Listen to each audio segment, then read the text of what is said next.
This week's episode of Do You Speak Geek is dedicated to the memory of two incredible men. Those two men being Chadwick Boseman and Jack Kirby. Now, I ain't got to run down the resume of these two giants.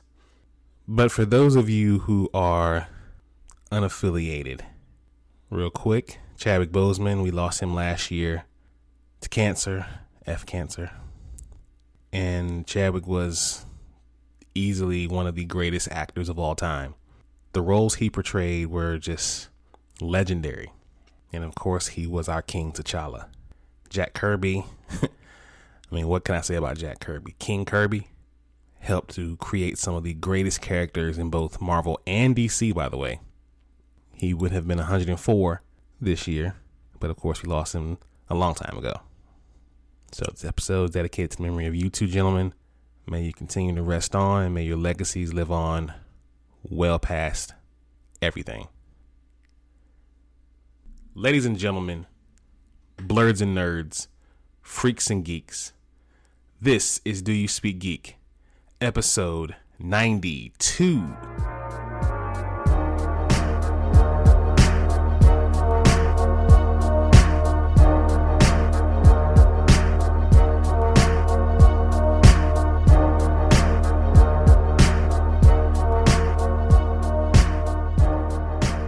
Welcome everybody to Do You Speak Geek. This is the podcast where you can get all your latest news and reviews from the geek realm. I am your host, Nix. Thanks to everybody who has been listening thus far, and for those of you who have just joined us for the first time, welcome to Do You Speak Geek. If you're listening, you're probably listening on Spreaker right now. Shout out to Spreaker, that's the home team. But if you're not on Spreaker, then you're listening to several other outlets out there who give you podcasts. So just wherever you listen to your podcast, search for Do You Speak Geek and be sure to subscribe. DoYouSpeakGeek.com, the only place where you can find everything DYSG. I'm talking merch, I'm talking blogs, I'm talking videos, photos, everything DYSG, even pictures of me and Dono. So hit up DoYouSpeakGeek.com, save it as a favorite. We'd appreciate that. Follow us on social media, Facebook at DYSGFB, Twitter at DYSG_tweets, and Instagram at Do You Speak Geek. The YouTube channel, we're the only place where you can see the Dono and Daddy show. Please be sure to subscribe, like, Hulk, smash that bell for all notifications, and leave your comments. We want to know what you guys think. Me and Dono got some stuff cooking up for y'all, so please be sure to keep an eye out for that. All right, people, let's go ahead and do what we do about this time. Y'all know what it is. Let's speak geek. Suit up. I wanna be the very best. Talk nerdy to me.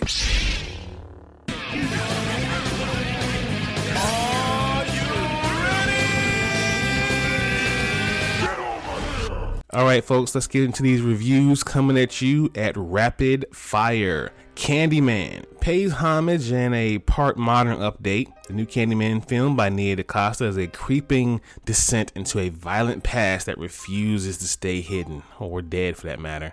Like the previous films, it adds a new wrinkle to the urban legend, but also remixes the mythology in ways that are both surprising and completely fitting. Yeah, I'm never talking about this film ever again on this podcast, or anywhere else for that matter. So, moving on. Mortal Kombat Legends, Battle of the Realms. It just tries to do too much. It combines the M2K tournament and the MK3 invasion and the Lin Kuei subplot of Mortal Kombat 9 and the revival of Shinnok of Mortal Kombat X all into a less than 90-minute long movie. Like, they're really just doing too much, and it kind of falls flat. But if you're a hardcore lover of the series, you'll probably enjoy it. Shang-Chi and the Legend of the Ten Rings. Confident introduction to Marvel's first Asian superhero, delivering the MCU's best fight choreography like ever, and has an emotionally complex of villains. So yeah, it's definitely good. It's unfortunate no one's talking about it, but let's go ahead and get into it. Psychonauts 2. Weird and wonderfully written story and its interesting, nuanced characters. Double Fine did a great job expanding this universe both toward grander and more intimate threats without losing the joyous childhood adventure vibe of the original. If you enjoyed 1, you'll definitely enjoy 2 a whole lot more. Vacation Friends. It's a little predictable, but John Cena and Meredith Hanger will make you wish you had friends like them on your next trip. So I thought it was hilarious. Please check this one out. Nakara Blade Point. Yo, this game slaps, bro. It's the melee combat, insane. The gravity-defying moments that make Nakara is a clever spin on a familiar battle royale format. Dope game on PC. Check this out, please. No More Heroes 3, amusing but extremely uneven sequel to appeal to Suda 5-1 diehards, and even for that audience take several trips backwards. Combat can occasionally kind of find its flow a little bit, kind of trying to find its footing, particularly during the entertaining boss battles, and poor technical performance and bare bones tedium between makes them kind of lackluster, but you know, it's a decent game to the hardcore fans. And finally, He's All That. I didn't even realize they were making this movie, but it's a endearing update to the 1999 original of She's All That, where opposites attract. Addison Rae and Cobra Kai's Tanner Buchanan are magnetic leads in this reboot that pays homage to the first film, but it still stands on its own. Check that out on Netflix when you get an opportunity to. Alright, y'all, we gotta talk about this big story this week. And there is no bigger story this week than that of the trailer for Spider-Man No Way Home. So, you all have saw this trailer by now. If not, you're sleeping, go see it. I'm talking to you, Frankie. The first trailer arrived, of course, featuring Tom Holland, his third solo flick as the web slinger, and it immediately picks up right after Far From Home, after he tries to carry on a life without anyone knowing his secret identity, and then boom, J. Jonah tells everybody. He then seeks out the help of Doctor Strange to make everyone forget, and it goes south. It goes south fast. Teased in the trailer, we saw Zendaya, we saw Jacob Bolton, Ned. The movie included to be rumored with a lot of other guests. We saw Cumberbatch in there, Doctor Strange, Alfred Molina at the very end as Doc Ock. Oh my God. And we also heard the voice of Willem Dafoe. We still are waiting to see if Charlie Cox is going to pop up in here as Daredevil or Matt Murdock.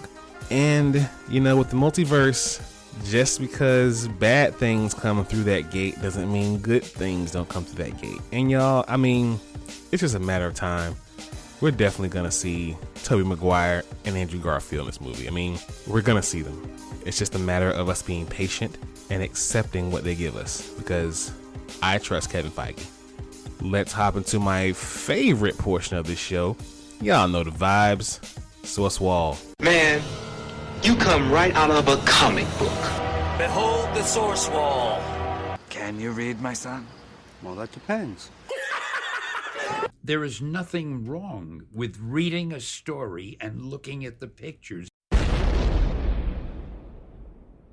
Enough said, Stan. Let's hop right into it. The pull list this week: Telepaths #1, the brand new epic from the comic book legends J. Michael Straczynski and Stephen Epting. An electromagnetic disturbance results in the sudden awakening of telepathic powers in a tenth of the world's population. In the moments after the world comes to grip with this development, newly Boston police find themselves sent against a wrongly convicted prisoner who becomes a hero and leader of other telepaths trying to escape a world in which their powers make them targets. Both are heroes of their own story, and the future may depend on whether or not they can be found trust between each other. Sounds dope. Check that book out. Spawn 321, a small city loses its electrical power. When it's restored, every resident of the city has disappeared. Ooh.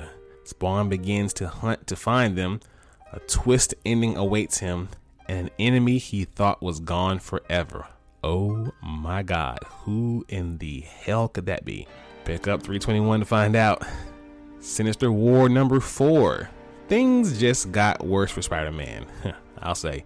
It didn't seem possible, but it's true. If you think you have seen Spider-Man take a beating, you haven't seen anything this brutal. Damn. Poor Peter can't catch a break, man. Green Lantern 2021 Annual Number 1. Once an agoraphobic, scared to even leave her room, Jessica Cruz overcame her fear to become a Green Lantern and face the darkest and deadliest threats in the universe. But now, Jessica's gone from overcoming her fear to using it as a weapon. When Yellow Lanterns attacked the Green Lantern sector house, she took refuge in the central power battery that was destroyed. Jessica turned the tables on them, giving them something to be afraid of, as she beat them one by one. But now she has been offered a place in the Sinestro Corps. Will she accept? I say do it. You know, we need more Earthlings on other Lantern Corps. I say yeah, definitely do it. Dark Ages number 1. This is what the Watcher has been watching for. A danger older than the Earth threatens everything. For once, the heroes who have saved the planet so many times and almost powerless in the face of it, X-Men and Avengers assemble. Spider People and Fantastic Four come together. Heroes for hire fight alongside champions. None of it will be enough. The lights are about to go out. The world outside our window is about to end. An all-new saga of the Marvel Universe as you've never seen it before, written by Tom Taylor and Aban Coolio. I'm pretty excited for this one. I mean, Tom Taylor's my guy anyway, so yeah, I think it's gonna be dope. And finally, Batman Fear State Alpha number 1. The event, over a year in the making, begins. Fear State settles upon Gotham City and no one is safe.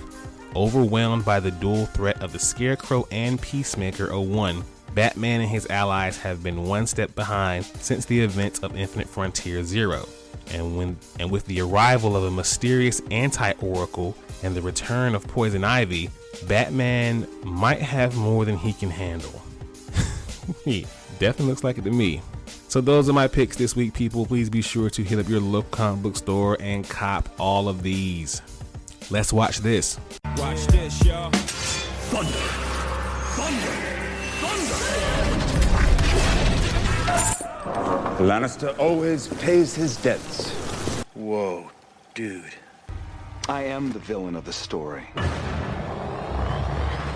Alright people, Netflix's Cowboy Bebop. We have some shared first images of the upcoming live-action Cowboy Bebop series starring John Cho. As an added bonus, Netflix announced that the live-action series will debut on November 19th. In the first images reveal the upcoming Cowboy Bebop series, the 3 main members of the crew are front and center. There's John Cho as Spike Spiegel, a gun-toting martial arts expert bounty hunter, Mustafa Shakir as Jet Black, an ex-cop and Spike's partner, and Daniela Pineda as Faye Valentine, an erstwhile ally of the crew when she's not pulling off one of her own scores. The images look amazing. I can't wait for the series. I think it's going to be dope. A lot of y'all slept on this, but you know, y'all change y'all tune. Y'all gotta really stop jumping the gun when it comes to these castings, man, and making your opinions just because you see who's in it. Even with the trailer, give it a chance. See the movie, watch the show, then make your opinion. You know, like a normal person. The CW reveals details for the Flash event Armageddon. Now, the CW revealed the first details of Armageddon, the upcoming 5-part premiere event for The Flash, which features appearances by Javicia Leslie as Batwoman, Brandon Routh as the Atom, not Superman this time. A little disappointed there, but whatever.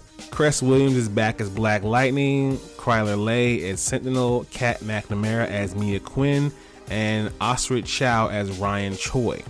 The event, which kicks off on November 16th at 8 p.m. Eastern Standard Time, will pit the superhero team against Eobard Thawne, played by Tom Cavanaugh, and Damien Dark Neil McDonnell. This will mark the first time Chow has appeared in the Arrowverse since appearing in Crisis on Infinite Earths, and the first time McNamara, Lee, and Williams will appear since the end of Arrow, Supergirl, and Black Lightning, respectively. There are a few details about the actual plot, which will apparently also see the team face off against an alien threat. It's not immediately clear whether Armageddon will have any connection to the Armageddon 2001 comics event or its follow-ups. Those stories centered at the character Wave Rider and involved in a lot more time travel, something that is common to both Dark and Thawne, which would be necessary to include Mia Queen in the story. All I'm saying is CW is going to really, I think, go huge budget. It may get cheesy, Like, just make it dope, okay? That's all I'm saying. Just make it dope. Because you know how people feel about the CW and its shows right now, and if it's not dope, we're gonna crap all over that thing. Do I have hope for it? A little. But, I guess we'll see what happens. If nothing else, the costumes are gonna be dope. I already know that. They're gonna be dope costumes. Manifest officially picked up for Netflix for season 4. So it looks like the canceled NBC series has found a new home at Netflix. This will allow the series creators the opportunity to conclude the various dangling plot threads that went unresolved by season 3's cliffhanger. Since its premiere on Netflix in June, Manifest has proven very popular with members. Jeff Rake and his team have crafted a belligerent mystery that has viewers around the world on edge of their seats and believing again in second chances. Yo, I'm hyped for this. Like, I know a lot of people, especially friends and coworkers, who have been like, yo, this show Manifest, have you seen it? Like, yeah, it's been around for a while. But season 4, hopefully even season 5, they give it to us on Netflix, and here we are. We got our wishes, people. Just be sure to support that thing. And speaking of series being renewed and brought back and saved, Cobra Kai has been renewed for season 5. And you're probably asking, season 5 ain't got season 4. Yeah, so apparently Netflix is so impressed by season 4 that they went ahead and renewed it for season 5 ahead of its premiere date in December. The series, which is made by Sony Pictures Television, continues to tell the iconic Karate Kid franchise and has grown to become a cultural phenomenon since it first debuted on Netflix last year. Shout out to Jason Banks and his son Derek for no reason. Yeah, I'm excited. Cobra Kai season 4 is going to be dope. We got the bad boy probably coming back, hopefully. I know we have a few more guests that could possibly show up for season 4, maybe even 5. But yeah, I'm excited. Cobra Kai, I'm in all day. Let's hop into some life. Peace, love, and video games! It's on like Donkey Kong.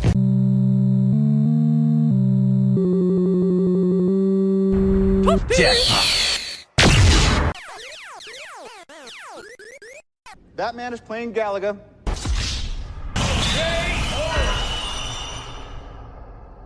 All right, people, Gamescom 2021 event. Let's go ahead and hop into it real quick. Halo Infinite's campaign and multiplayer will officially be released on December 8th. The release date was revealed alongside a multiplayer trailer focused on Commander Laurent Agrina, who will be one of the main characters featured in the first season of Halo Infinite's multiplayer. Alongside revealing the launch date, Microsoft has confirmed that there will both be a special Halo Infinite Xbox Elite Series controller and a limited edition Xbox Series X that will be released in the celebration of Halo's 20th anniversary. Definitely want to go ahead and cop that thing, y'all got a chance. Not only did we get our first 15 minutes of a hands-off preview of Elden Ring, but we learned how the game's new summoning mechanic won't make the game easier, how the in-game text is being written by Miyazaki and not George R.R. Martin, and how Elden Ring's lore will be discovered by interactive with important NPCs. The game seems pretty intricate, with the text and interacting with NPCs, and helps you discover more of the realm. Oh yeah, that's interesting. That's pretty dope right there. Marvel's Midnight Suns is a new strategy game from Firaxis Games that looks to be a superpowered version of the studio's XCOM franchise. While the game will feature customizable superheroes, it will also feature iconic Marvel characters like Iron Man, Wolverine, Captain America, Captain Marvel, and more. The game is set to be released on March of 2022, and the first gameplay trailer will be revealed on September 1st. While we still have yet to see gameplay of Midnight Suns, the game's creative director Jake Solomon spoke to IGN about the comic books and character inspired by the game, including the rise of Midnight Suns, Ghost Rider, and Blaze, Spirit of Vengeance characters like Nico from the Runaways, and Robbie Reyes as Ghost Rider. Looks pretty amazing from the trailer. Can't wait to see what the gameplay looks like. It'll help me determine whether I cop it or not. And I'm still a Marvel guy, but we'll see. We'll see. A brand new Saints Row will be released on the 25th of 2022 for PS5, PS4, Xbox Series XS, Xbox One, and PC. And the first trailer gives fans a new look at the city of Santo Elos, which appears to make inspiration from the American Southwest. There are 3 main gangs in this new reboot of Saints Row, and Opening Night Live also shared the first glimpse of gameplay footage. We also got a behind closed doors look at Saints Row gameplay, and it looks to take a similar tone of Saints Row 3 as opposed to the GTA-like first 2 entries and over-the-top ridiculousness of the first 2. It's Saints Row. It's gotta be ridiculous. It's gotta be over the top. It's not gonna be fun if it's not. Like we all know, Saints Row is just GTA on speed. You know, it's supposed to be completely out of this world, and that's what we want. The game has been delayed out of 2021, but Guerrilla Games revealed fans won't have to wait too much longer on Horizon Forbidden West, as it will be released on PS5 and PS4 on February 18th. To help with the wait, Guerrilla Games has released a 60 FPS patch to the Horizon Zero Dawn on PS5. Nice little consolation prize, but you know what I really want. Lego Star Wars: The Skywalker Saga got a brand new gameplay trailer and a spring 2022 release window. This follows the game's delay from spring 2021, and this extra time will surely give TT Games a chance to make a game worthy of that galaxy far, far away. I know me and Don are gonna rock that one, absolutely. Lego games are just so fun, they really are. The microphone-wielding journalist April O'Neil will be one of the playable characters in the upcoming Teenage Mutant Ninja Turtles Shredder's Revenge. And if that wasn't enough April O'Neil for you, it was also announced that the O'Neil character and Cat Dog are the latest fighters in Nickelodeon All-Stars Brawl. About time y'all put some respect on the name April O'Neil. Absolutely, I'm with it. And a playable character alongside the Turtles, have her and Donnie Rex, man, yeah, let's get it. Toby Gard, the creator of Tomb Raider's Lara Croft, is leading the charge on a new game called Dream Cycle that is described as a psychedelic adventure where players can slash, shoot, and loot their way through over 10,000 very mysterious and crazy worlds. Wow, over 10,000. That kind of hit the same way when old boy told Steppenwolf that 10,000 worlds. Like, oh my God, what? One of the funniest parts of the Snyder Cut. Giants Uprising cinematic trailer. Oh my God, this was beautiful. Beautiful. It's taken the internet by storm. In this game, you are a giant who has been newly freed from enslavement at the hands of humans, and your goal is to get revenge on those who wronged you. A demo is available right now on Steam, and the game will enter Steam Early Access on November 2nd. Yo, get this one. If you don't get another game, get this one.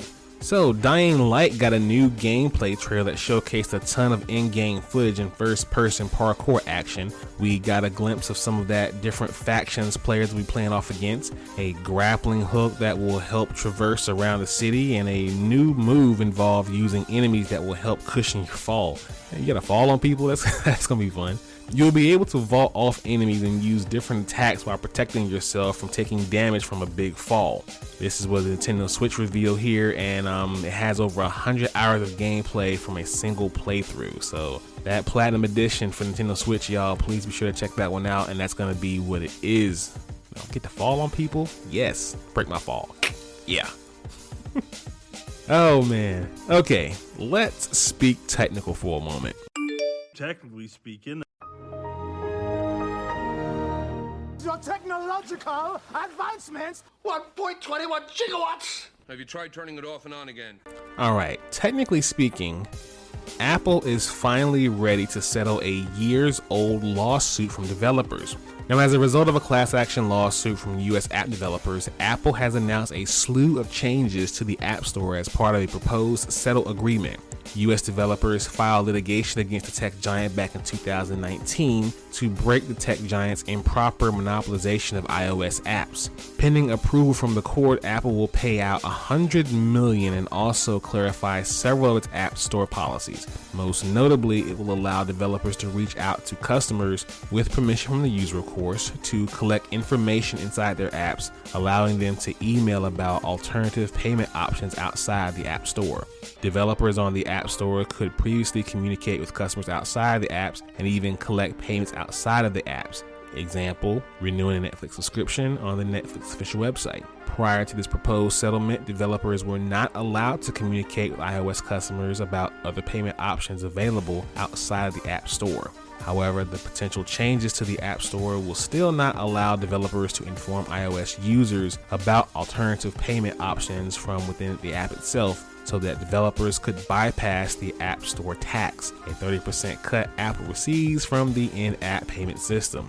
And that's the bottom line right there. Apple's in-app payment cut has been the subject of a different lawsuit filed by Epic Games last year, which a federal judge is currently reviewing after the case was argued back in May. So, Apple is going to go ahead and let that slide now, it seems like. Alternative payments, good thing, you know, make everybody happy. That's how we're gonna do these things. I think that's how Apple should do them. Now, since Apple's in the giving mood, why don't you guys knock down that price of your Apple MacBooks by about half and let your boy get one? How about that? Nah, but this is good news though. It's definitely a good idea, and I congratulate Apple for making this move. Absolutely. Well, that's the pod, ladies and gentlemen. I thank you all for listening. I'm gonna go ahead and get out of here. Again, thank you all for listening. Please be sure to subscribe to this podcast, like this podcast, comment about this podcast. Let your boy know what you think about this podcast. Visit the website, doyouspeakgeek.com. Follow us on our social medias, Facebook, Twitter, and Instagram. Check out the YouTube channel, like and subscribe to the videos there. As always, people, live to play to win to live. I speak geek. Do you speak geek?